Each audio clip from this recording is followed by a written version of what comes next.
Shalom jemaat Tuhan, mari kita dengarkan Warta Sepekan.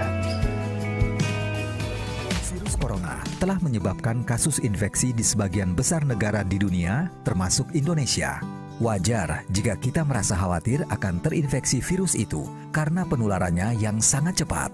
Namun, kita bisa mencegah penyebaran virus corona ini dengan 5 langkah mudah berikut. Pertama, biasakan cuci tangan dengan sabun dan air mengalir minimal 40 detik atau gunakan cairan pembersih tangan berbasis alkohol 60%. Kedua, hindari menyentuh mata, mulut, dan hidung yang merupakan pintu masuk virus ke tubuh kita. Ketiga, jika Anda batuk dan bersin, tutuplah mulut dengan lengan bagian dalam atau tisu dan gunakan juga masker. Keempat, hindari kerumunan atau kegiatan yang melibatkan banyak orang. Jaga jarak 1 meter atau lebih dengan orang lain. Kelima, jika Anda punya gejala infeksi virus corona, segera hubungi hotline 119 extension 9. Dengan ini, Anda telah membantu pemerintah dan petugas kesehatan bekerja lebih efektif melawan COVID-19. Yang terpenting, tetap tenang dan jangan panik dalam menghadapi pandemi virus corona. Selalu jaga kesehatan dan lakukan kegiatan bekerja, belajar, dan beribadah. Praise and Worship dan Mitsbah Keluarga Malam dapat Anda ikuti di live streaming Facebook dan YouTube. Permohonan doa dan konseling melalui WhatsApp dan telepon. Youth Service setiap hari Kamis melalui aplikasi Skype. Ibadah anak melalui channel YouTube Superbook. Persembahan dan perpuluhan dapat Anda berikan melalui transfer. Demikian Warta Sepekan, Tuhan Yesus memberkati. Shalom, mari sama-sama beribadah kepada Tuhan. Kita arahkan hati dan pikiran kita kepada Tuhan. Selamat beribadah. Kita percaya bahwa kita mau memberikan yang terbaik untuk Tuhan. Di hari ini adalah hari yang terbaik untuk kita bawa di hadirat Tuhan. Mari arahkan hatimu kepada Tuhan, kita mau sama-sama berdoa. Tuhan Yesus, kami datang di hadirat-Mu. Di hari ini Tuhan, kami percaya Engkau akan memberikan Tuhan setiap janji-janji-Mu dalam hidup kami Bapa. Dan kami percaya Engkau akan memberkati ibadah kami dari awal, pertengahan hingga akhirnya. Dan kami mau terus bersuka cita sebagai ucapan syukur kami karena Engkau baik dalam hidup kami. Di dalam nama Tuhan Yesus kami mau berkata, Tuhan Yesus baik dalam hidup kami. Di dalam nama Tuhan Yesus kami berdoa dan mengucap syukur. Semua yang percaya sama-sama katakan amin. Saya percaya Tuhan akan membawa kita, gerejanya, untuk sama-sama bersorak demi kemuliaan nama Tuhan. Dan kita mau sama-sama bangkit untuk membawa terang kemanapun kita berada. Kita mau datang kepada Tuhan, bergandengan tangan bersama-sama. Satukanlah roh kami ya Tuhan. Mari sama-sama bersuka cita. Kau yang berada di rumah, kita mau sama-sama beribadah kepada Tuhan. Satukanlah roh kami ya Tuhan, bergandeng tangan kami semuanya, dalam hadirat-Mu kami menyembah-Mu. Surahkanlah roh-Mu atas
jalan kebenaran dan kehidupan atas hidup kita. Yang percaya sama-sama katakan amin. Beri kemuliaan Tuhan Yesus. Haleluya. Haleluya. Yesus jalan kebenaran.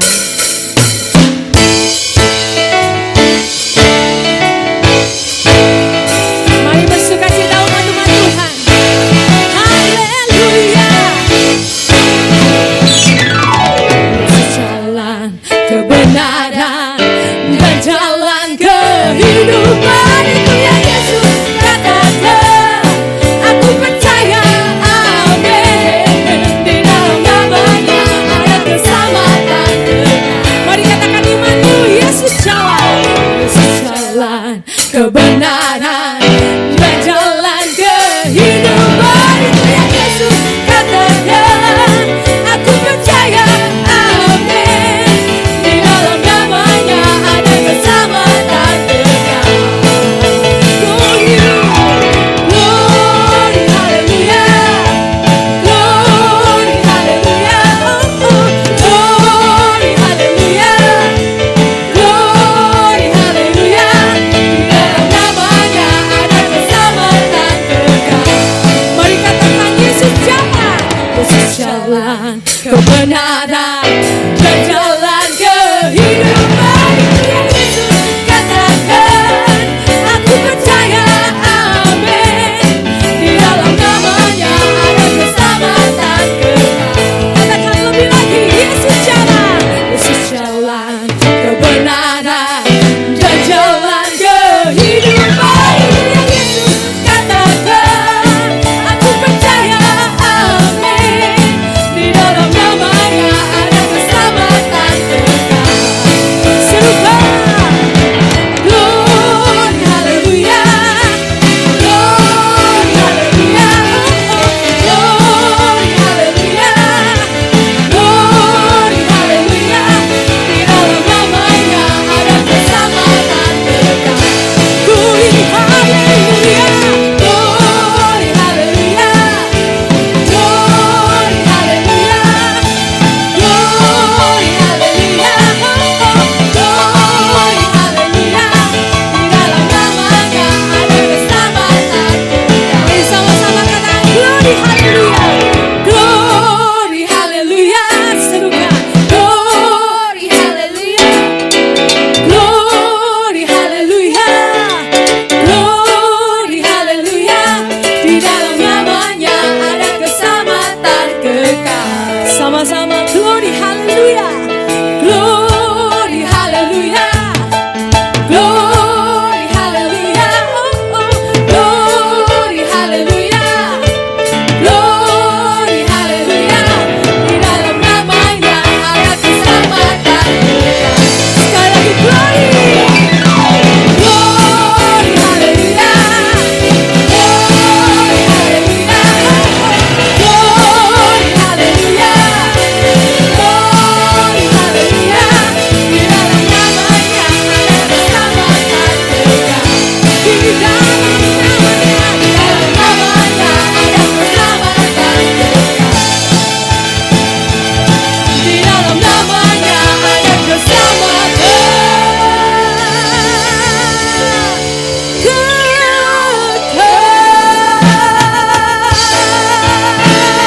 Hanya dalam nama Yesus kami percaya ada keselamatan. Haleluya.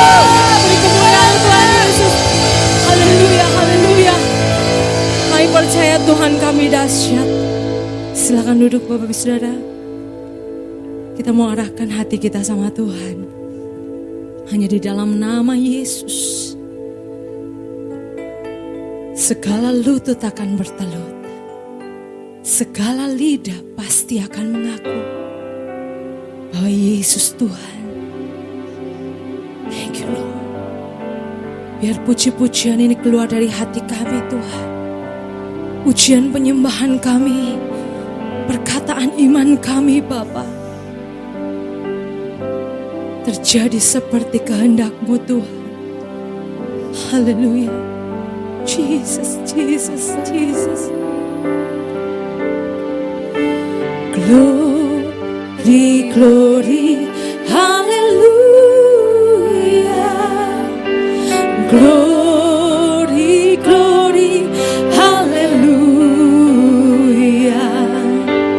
Glory, glory, haleluya, haleluya, pujimu. Glory, glory, haleluya. Glory, glory, haleluya. Glory, glory, haleluya, haleluya, puji, sembah Dia, sembah. Glory, glory, haleluya, nyatakan sembah. Glory, glory, haleluya, angkat pujian. Glory, glory, haleluya,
Waymaker, miracle worker, promise keeper.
Yesus, kami bersyukur untuk kesempatan kami boleh memuji dan memuliakan nama-Mu.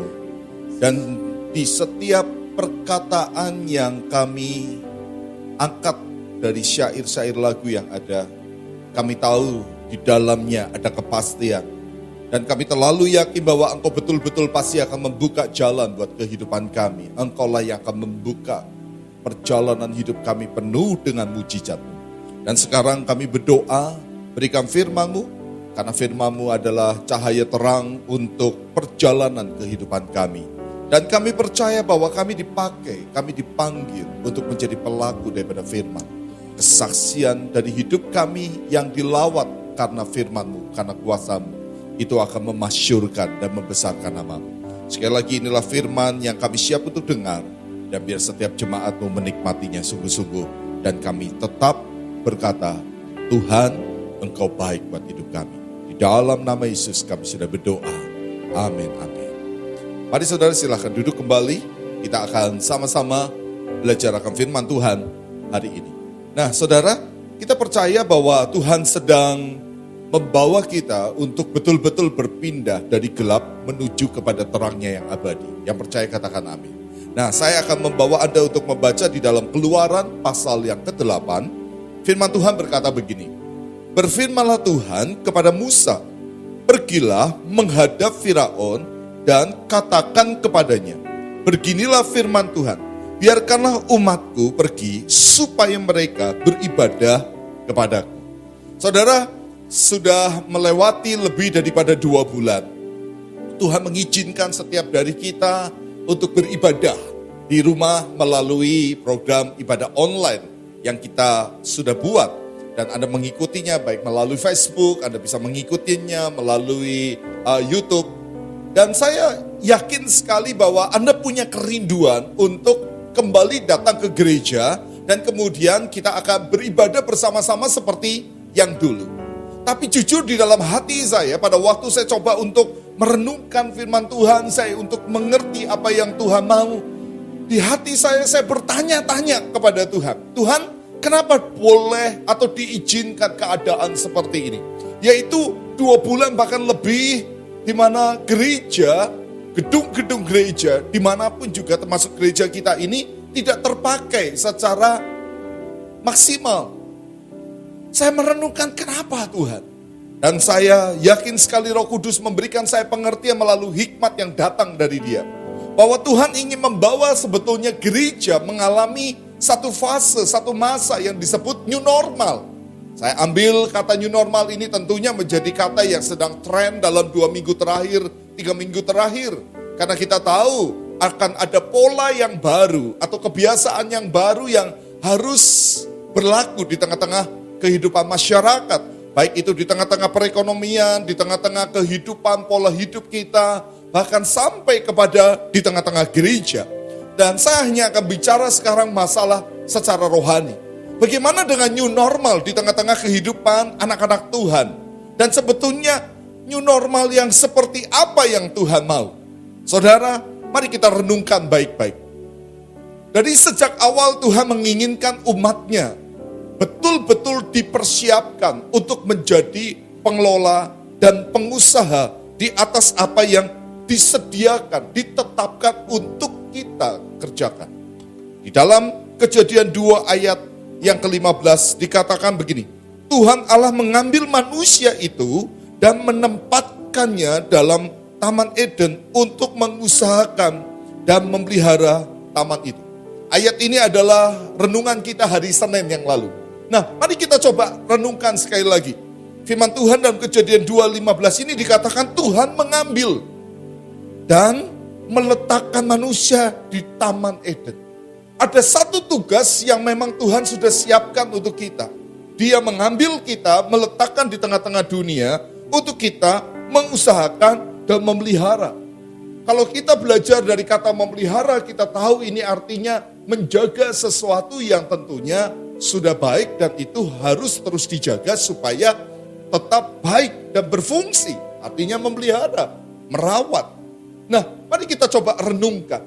Dari sejak awal Tuhan menginginkan bahwa manusia-manusia ini dipanggil, kita semua dipanggil untuk apa? menjadi penyembah-penyembah yang benar di dalam roh dan kebenaran. Karena kalau Anda dan saya mau renungkan dengan baik-baik, pada waktu dunia sudah berlalu, pada waktu kita kembali dan masuk ke dalam sorga, menurut Anda, perlukah kita berdoa? Pada waktu nanti kita sudah ada di dalam sorga, perlukah kita mendengarkan khotbah? Perlukah saya dan banyak hamba Tuhan lain menjadi pengkhotbah? Saya berkata tidak perlu. Mungkin Anda terkejut, loh kok gak perlu? Ya, karena kita sudah ada di sorga, kita tidak perlu lagi berdoa. Karena doa adalah perantara, doa adalah alat untuk kita berkomunikasi dengan Sang Pencipta, dengan Tuhan kita.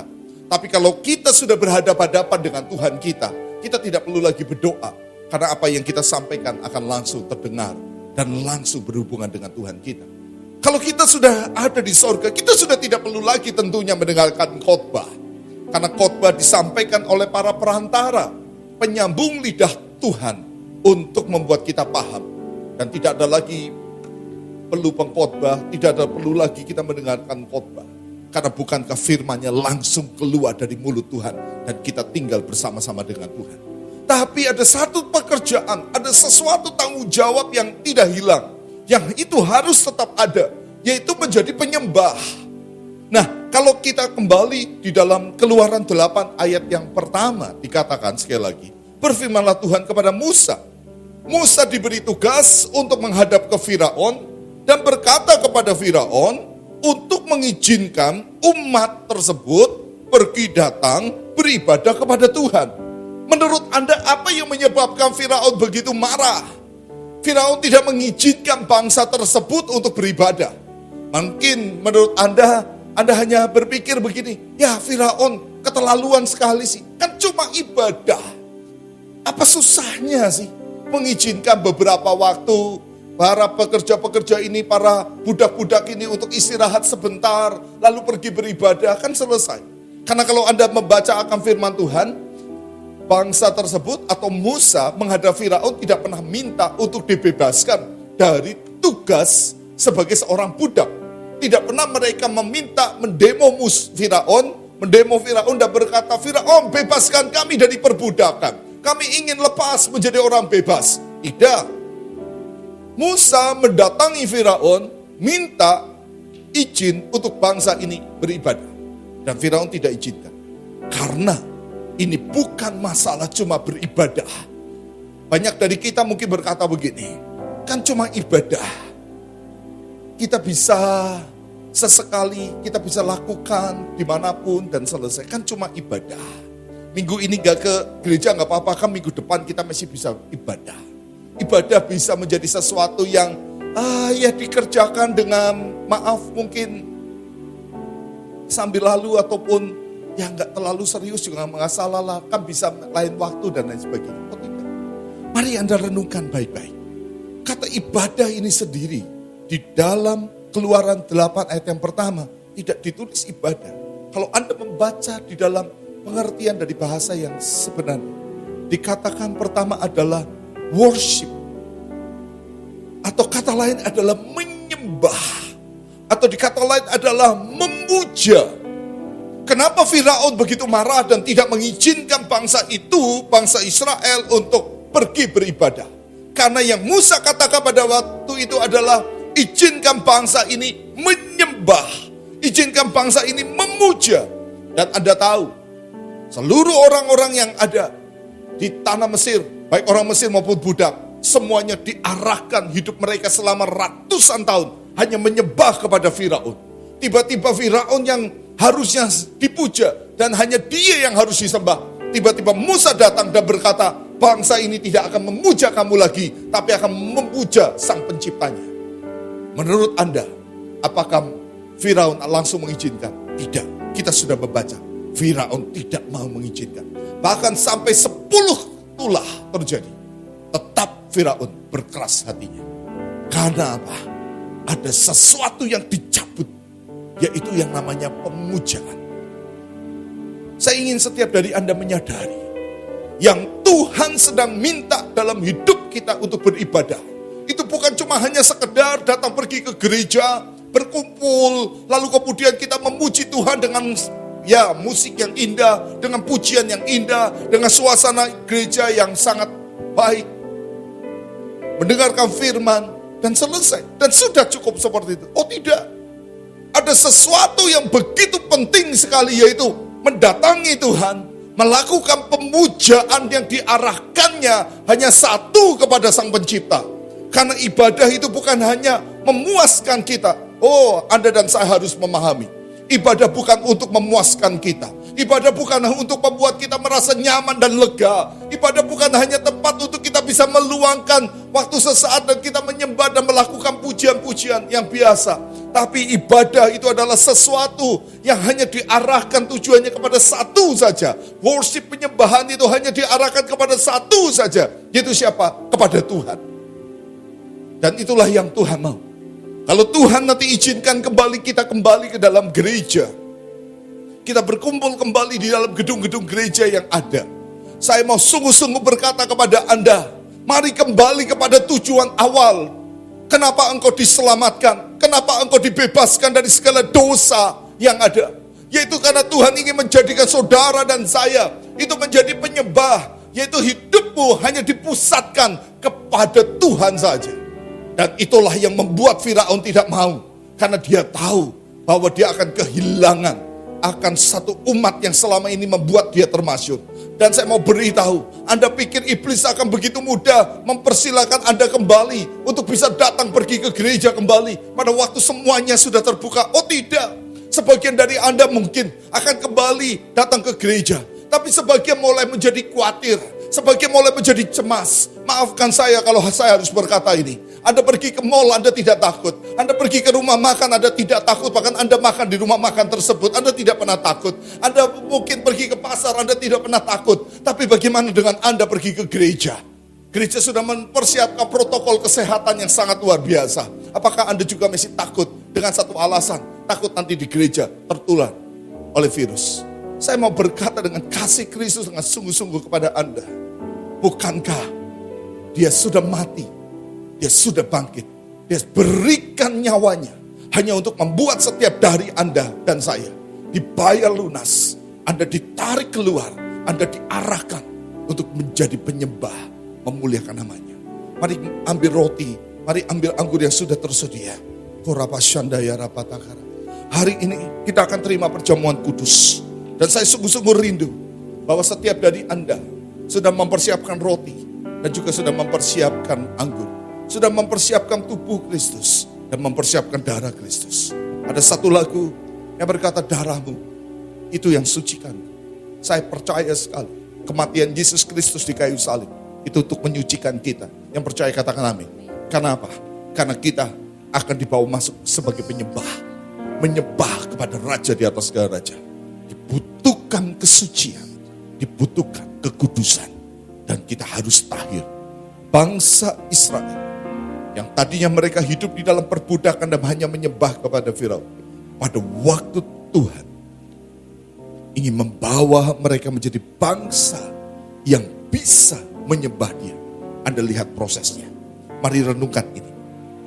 Bukan cuma hanya sekedar anak-anak sulung yang ada di Mesir pada waktu itu. Mereka mati. Bahkan sampai kepada ternak. Untuk menjadi nilai untuk membayar daripada perbudakan mereka. Perbudakan orang Israel. Tapi butuh 40 tahun prosesnya. Sampai betul-betul bangsa itu menjadi bangsa yang layak untuk menyembah di tempat yang Tuhan inginkan. Artinya, selain Anda menerima tubuh dan darah Yesus, Anda juga harus tahu ada proses ilahi yang akan terus bekerja. Kalau hari ini kita terima perjamuan kudus ini adalah tahapan yang sangat luar biasa yang Tuhan ingin jadikan di tengah-tengah kita, yaitu tahapan-tahapan untuk kita diperkenan dan berkenan sekali lagi di hadapan Tuhan untuk menyembah Dia untuk selama-lamanya. Darahmu sucikanku, darahmu berikanku kehidupan. Kira basyikara. Oh amin. Kira basyikira. Darahmu sucikanku. Mari katakan dengan iman. Darahmu beri kehidupan, darahmu gantikanku sebagai korban tebusan. Sucikanku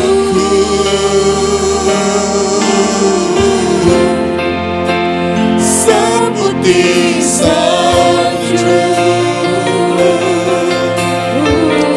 Terima kasih Tuhan. Yesusku, korbanmu.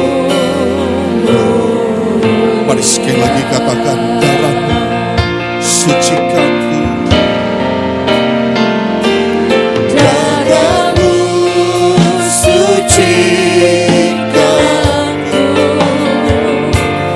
darahmu beri kehidupan, darahmu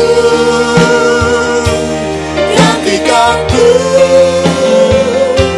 sebagai korban tebusan.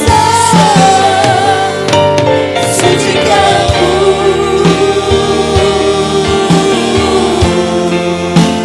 seputih salju. Terima kasih Tuhan. Yesusku, Yes, amin. korbanmu mulia. Mari ambil roti, mari angkat tinggi-tinggi. Saya percaya masing-masing Anda sudah memegang roti dan kita terima perjamuan kudus. Dan kami terlalu yakin bahwa ini benar-benar adalah tubuh Kristus. Dan mari kita pecahkan bersama-sama tubuh yang sudah dipecahkan. Dan semuanya hanya untuk membuat kami mengalami pemulihan dan dibuat menjadi utuh. Apa yang lalu dalam hidup kami sudah dipecahkan dan kami diperbaharui oleh karena kuasa. Apa yang kau korbankan adalah untuk menarik kami keluar dari penyembah, dari pemuji kepada dunia. Yang selama ini kami mengagumi hidup kami dan mengarahkan hidup kami kepada dunia. Kami tahu Engkau membayar lunas hanya untuk kami ditarik masuk untuk menjadi penyembah-penyembah yang benar. Sekarang terima kasih dengan tubuhmu yang sudah dipecahkan. Dan kami mau makan dengan percaya. Sebelumnya Tuhan sucikan kami, kuduskan kami, layakkan kami Tuhan. Kami berkenan di hadapan. Mari makan dengan percaya di dalam nama Yesus.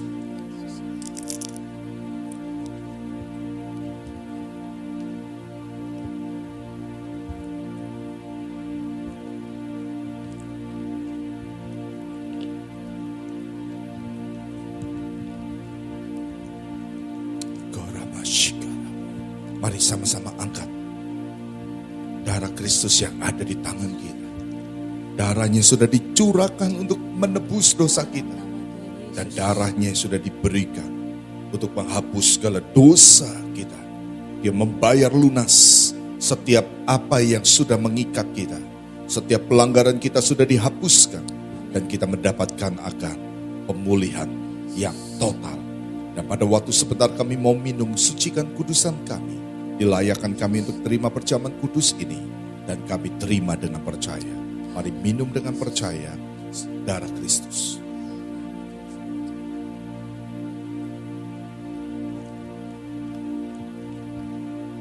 Mari mengucap syukur sama-sama. Mari sama-sama kedapkan kedua tanganmu dan sekali lagi mari kita mau nyanyikan lagu ini. Kirapa shikara. Shikara patahara. Kirapa papa ya rapa shikara patahara. Darahmu sucikanku. Yes, amin. Darahmu beri kehidupan.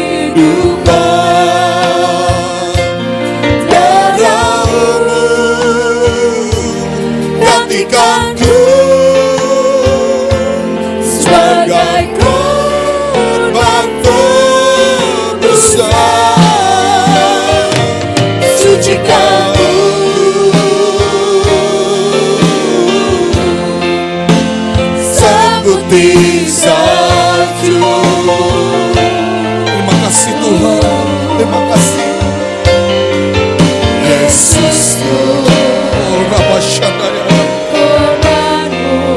sekali lagi dengan kuat, dengan ucapan syukur yang besar, katakan darah-Mu Tuhan, darah-Mu suci.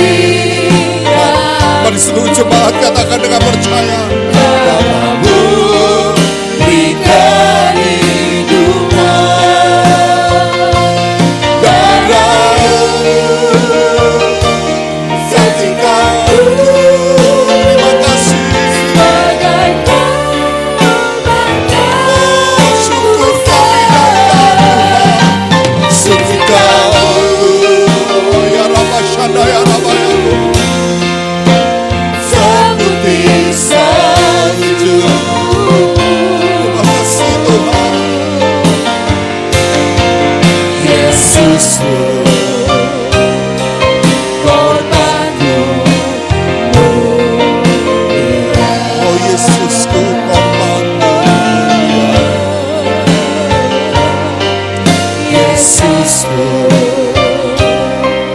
korbanku mulia. Oh Yesusku, Kau sudah berikan. Yesusku, terima kasih. Korbanku mulia. Mari beri kemuliaan kepada Tuhan sebagai penghormatan yang kuat, yang layak, hanya Kau yang layak disembah. Engkau layak terima pujian, Engkau layak ditinggikan. Hingga bataka rabaya rabashande, hirabashana ya rabataka rabaya rabataka rabayamu, hingirabasande, hirabashana ya rabataka rabaya rabasamu, hirabashi, hirabaya rabataka rabaya. Terima kasih Tuhan, terima kasih. Terima kasih untuk apa yang sudah Tuhan berikan pengertian dalam firman-Mu.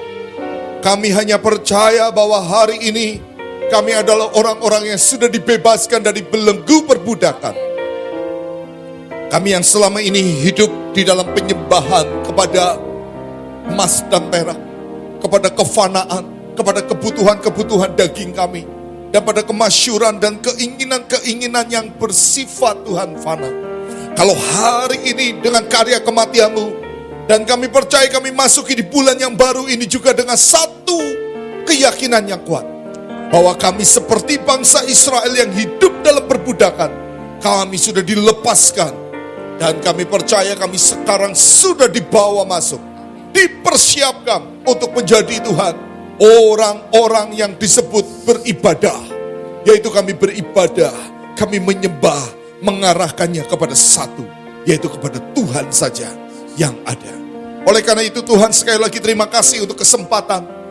Kami bersyukur dengan semua keadaan bahwa kami boleh kembali Tuhan, akan segera lagi kembali beribadah di gereja-gereja yang ada. Dan kami tahu Tuhan, itu sebuah anugerah. Tapi kami tahu Tuhan, kalau kami kembali beribadah di dalam gedung yang sudah Tuhan sediakan sebagai tempat ibadah, kami hanya berkata, kami mau membuat sebuah pembaharuan. Kami mau kembali kepada tujuan yang sebenarnya. Seperti bangsa Israel yang keluar dari perbudakan. Mereka pergi untuk menyembah. Mereka pergi untuk memuji. Mereka pergi untuk betul-betul melayani Tuhan. Oleh karena itu kami mau bawa hidup kami, seluruh tubuh jiwa roh kami arahkan kepada Tuhan. Tuhan, kami percaya Engkau suka dengan apa yang kami lakukan, yaitu selalu memuji dan menyembahkan Engkau. Dan sekarang kami mau bawa Tuhan, seluruh keluarga kami. Mari jemaat, kedahkan kedua tangan. Seluruh keluarga kami ke dalam tangan. Kami ingin membawa seluruh keluarga kami menjadi penyembah-penyembah juga. Baik kami, pasangan kami, anak-anak kami, semua menyembah Tuhan. Seluruh keluarga kami menjadi pemuja kepada-Mu. Dan kami percaya Tuhan, Engkau juga akan memberkati Tuhan kehidupan kami. Di pekerjaan, di kesehatan, di rumah tangga kami. Semuanya juga terpelihara. Karena Engkau Tuhan bersama dengan kami. Dan kami juga berdoa Tuhan, diberkati jemaat-Mu Tuhan. Kami semua yang memberikan persembahan, kami memberi persembahan karena cinta. Ini bentuk ekspresi cinta kami kepadamu, yaitu kami datang untuk memberikan korban persembahan kami. Baik perpuluhan, baik korban tantangan, korban mingguan. Kami katakan, Tuhan, inilah ekspresi cinta kami kepadamu. Dan kami percaya, Engkau sudah memberkati kami. Setiap tangan-tangan, yaitu kami adalah orang-orang yang memiliki tangan-tangan yang diberkati. Pekerjaan kami, usaha kami dibuat jadi berhasil. Dan kami siap untuk melewati hari-hari kami. Terima kasih Bapak. Ini doa kami. Mari jemaat kita berkata bersama-sama. Bersama dengan Tuhan kami pasti melakukan pekerjaan besar. Anda yang diberkati katakan amin, amin, amin. Tuhan Yesus memberkati Anda sekalian. Haleluya.